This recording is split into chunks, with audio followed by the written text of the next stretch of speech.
This is module 5, which is on Ethernets and all other things. So that will be starting today. So we'll see the Ethernet protocol first. So here it is nothing but for wide area networks, for local area networks, generally the data link layer and physical link layer are the main territory. That means they work basically on these two layers, physical layer and data link layer. So these two layers, you know, will be the one which will be used by the networks, right? So a brief history of Ethernet is nothing but in 1985, the Computer Society associated with IEEE, they started a project called as Project 802, which was responsible for setting standards for enabling intercommunication amongst all the equipments which were manufactured by different manufacturers. So how to establish, communication amongst the routers from Cisco or from D-Link and machines from Dell, from any other, what I meant to say, IBM and all, how a communication channel can be established, intercommunication can be established amongst all these equipments, switches, routers, manufactured by different companies. This particular project 802, it is not, it was not meant for replacing any of the, open system interconnect model or TCP/IP protocol suite. But it was only, it's a kind of guideline which was, for specifying the functions of physical layers and data link layer,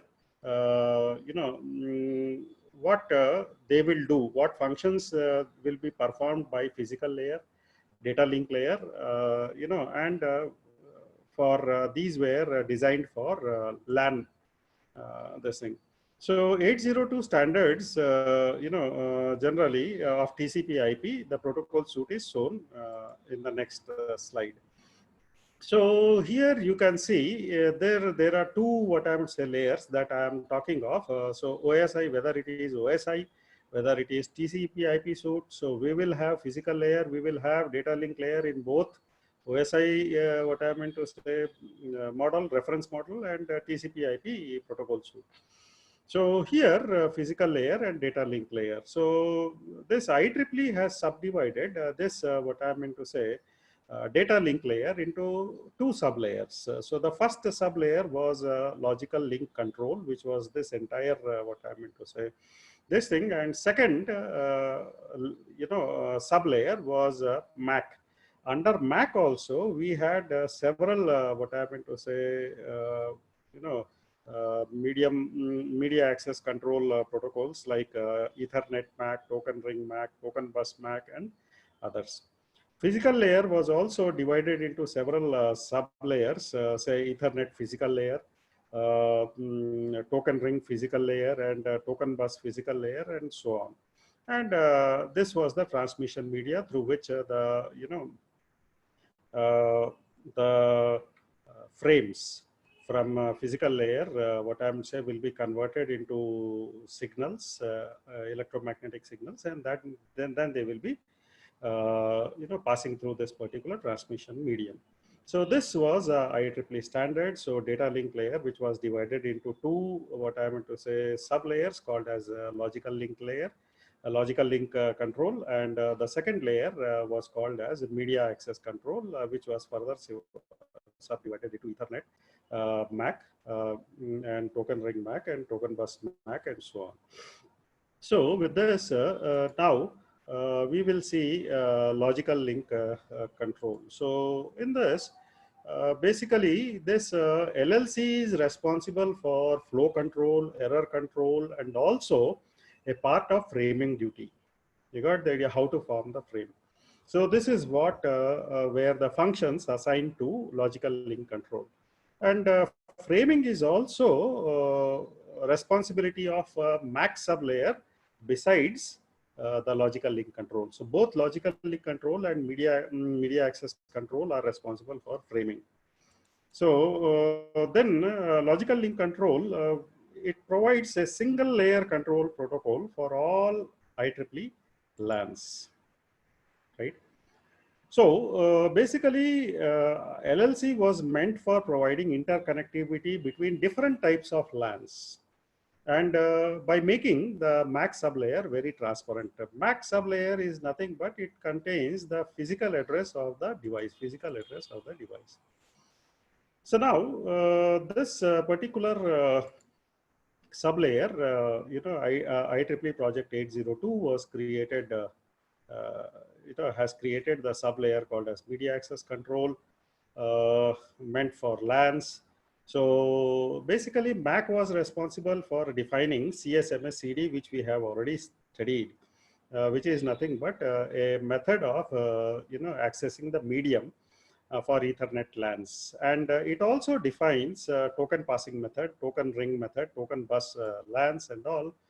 And also part of framing function is performed by MAC layer. So now we will see what are the various types of Ethernets that were, what I meant to say, available. So in 1970, basically Ethernet LAN, the whole protocol was developed by Robert Metcalfe and David Boggs, and various generation of it, evolution happened, changes were there. So the first generation was called as standard Ethernet, which was having maximum speed supported was 10 Mbps, then fast Ethernet, which supported the speed of 100 Mbps, and gigabit Ethernet, which supported the speed of 1 gigabits per second. And finally came the fourth generation, that was 10 gigabit Ethernet. So as shown in the figure below, so you had standard Ethernet, fast Ethernet, gigabit Ethernet, and 10 gigabit Ethernet. So this is so regional Ethernet technology is referred as what I meant to say. The very basic model was referred as with data rate supporting 10 Mbps of data rate, and it was called standard Ethernet. So most of the implementation moved to various other technologies, but Ethernet changed. And some features of standard Ethernet have not changed even during such evolution, such changes, right? So we will try defining the characteristics of standard Ethernet. The very first characteristic of standard Ethernet is it is connectionless and unreliable service. Whenever I talk of connectionless and unreliable services, service indicates that while transmitting the frames from sending source to receiving source, no network resources will be reserved. No network resources will be reserved in the sense every frame will be treated as individual entity, right?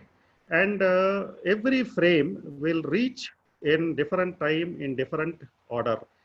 First frame, though it was transmitted first, not necessary it is that it will be the first one to reach the destination. It may happen that the fifth frame, which was released in fifth in order at the sending source, may be received first at the, what I mean to say, receiving end. So out of order, receipt of the frame is there. Now, whenever I say connectionless service, that means each frame that is sent by the sending host, you got the idea, and the very next frame that are being sent. So first frame and second frame, which one will reach the destination first? Nobody knows, right? And since it is connectionless, no connection establishment or connection termination phase will be there. This indicates that whenever there is a data available with the sender, whether receiver wants to receive it or not, sender will push that data towards the receiver. This is what is the problem. So in this process, the sender may overwhelm or jam or overpack with the frames. What I meant to say. So the receiver may receive a lot of frames. Whether it is able to process it or not is not the botheration of the sender host, right? And what will happen if the receiver is unable to process these frames? It will drop the frames. Now, when the frames are dropped, sender will never come to know that whatever frame that it has sent has been dropped, right? Since uh, Ethernet uses the services of Internet Protocol. The Internet Protocol itself is a connectionless, right? So hence, it will not be known if the packets are dropped. Packets are dropped. Now, what happens if a transport layer is also connectionless protocol, such as user datagram protocol frame? So, which is if it is lost, you got the idea? So, recovery should happen only from application layer, but transport layer never bothers about the recovery of that. Now, as you know, transport layer is also having a connection oriented what I'm say protocol called as transmission control protocol. So in this case also, if TCP does not, the sender does not receive the acknowledgement for it,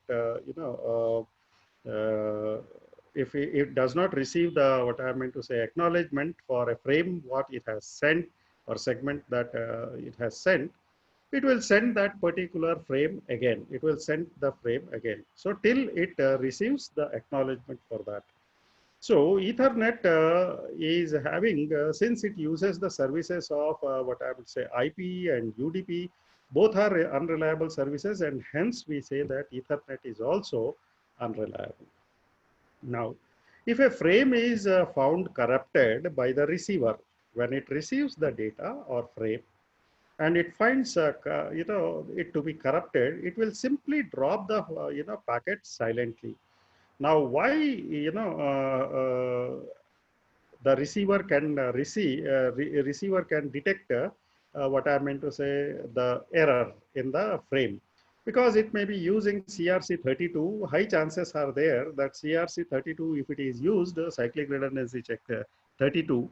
We had seen the polynomial, standard polynomial, which is used for detecting the error. So the moment the error is detected, it will, the receiving host will simply drop the packet without informing the destination. So it is generally the duty of higher level protocols to find about that packet drop.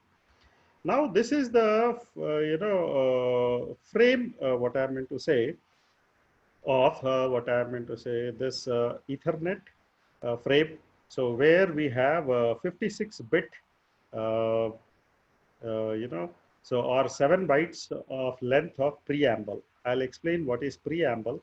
So preamble is nothing but alternate sets of ones, zeros. That means all the 56 bytes will have something called as 1 0 1 0 1 0 1 0 1 0 like this. So this is how 28. So 28 ones will be there, alternate ones and alternate zeros will be there. That is preamble. Basically, preamble is not part of this, what I meant to say, uh, frame, this frame. It is generally added by physical layer as it is, and then also there is something called as a start frame delimiter flag, which is 1 0 followed by 1 0 1 0, and the last two bits are 1 1. Last two bits are 1 1. So why, if I am saying that, I have informed you earlier also, the frame formation is part of physical layer as well as MAC layer. So the destination, providing the destination address, providing the source address, providing the type of the frame, then data padding and CRC are the functions of MAC. Whereas providing the information about the preamble and start frame delimiter is the job of physical layer. So for constructing a frame, both physical layer plays a role as well as what I mean to say, uh, MAC layer, that is data link, logical link control, medium access control also plays a role, So data link layer also plays a role. So both the layers, physical layer and data link layer will form the frame. So this is not part of the frame. Frame comprises of destination address, source address, type of the frame. That means which particular network type. It can be IP, it may be UDP, it may be TCP. That type of frame is specified over here. You got the idea. And minimum frame length is 512 bits, that is 64 bytes, right? And maximum frame length can be, 1518 bytes, 1518 bytes, that is roughly 1.5 kilobytes of size. So this size of the frame can be minimum of 64 bytes and maximum of 1518 bytes, right? So this is what is the thing. Then we have, start frame delimiter, this thing. Now, what is a preamble? So, please remember the order. It is preamble followed by start frame delimiter followed by destination address, which is 6 bytes in length. As I told, MAC address or the physical address is always, physical address of the destination is always 6 bytes, and separated by colon. And source address is also 6 bytes in length, separated by colon. And type of the frame, which type, whether it is TCP based frame or UDP based frame or OSPF based frame, or it is, IP based frame, all these are defined over here. And this will be the size of the data, which is by the nature itself, minimum length and maximum length when I am saying, so it is of variable data. And then we have last 4 bytes reserved for cyclic redundancy check. Now we shall see preamble. So the role of preamble is nothing but just to alert the moment the frame is released from the sending source and it is received by the destination. The destination has to synchronize its clock for receiving the frame. So the bits are what I meant to say taken as what I meant to say 10 10 10 10, that is 56 bits. So it the receiver, when it sets sees that 10 10 10, so it sets its clock when it is going to receive the next bit, when it is going to receive the next bit. Based on that, it receives its clock.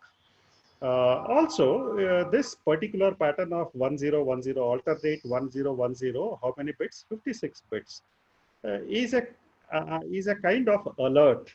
You got the idea, and is a kind of timing pulse, right? So this 56-bit pattern allows the station to miss some of the bits at the beginning of the frame, because at that time the receiving host might be synchronizing or synchronizing its clock uh, with the arrival of the bits, from the sending host, right? And preamble as such is added by the physical layer and not part of the frame. I have already informed. Next we shall see start frame delimiter.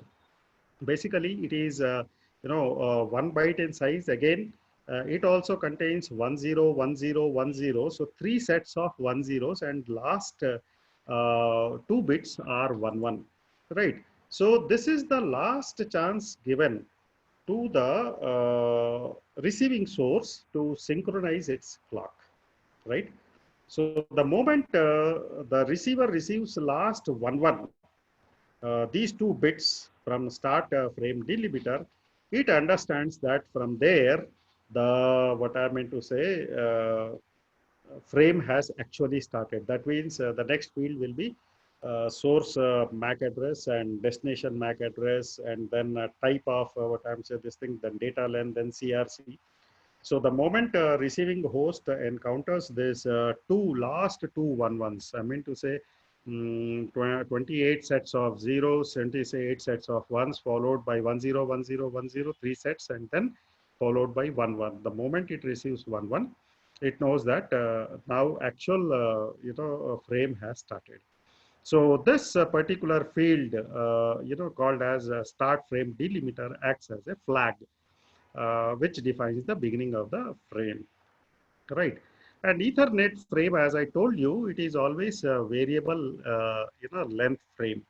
So basically this SFD is also added at the physical layer. So you should remember that both the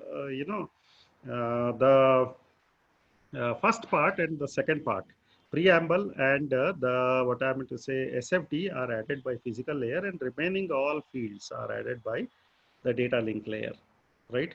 So this is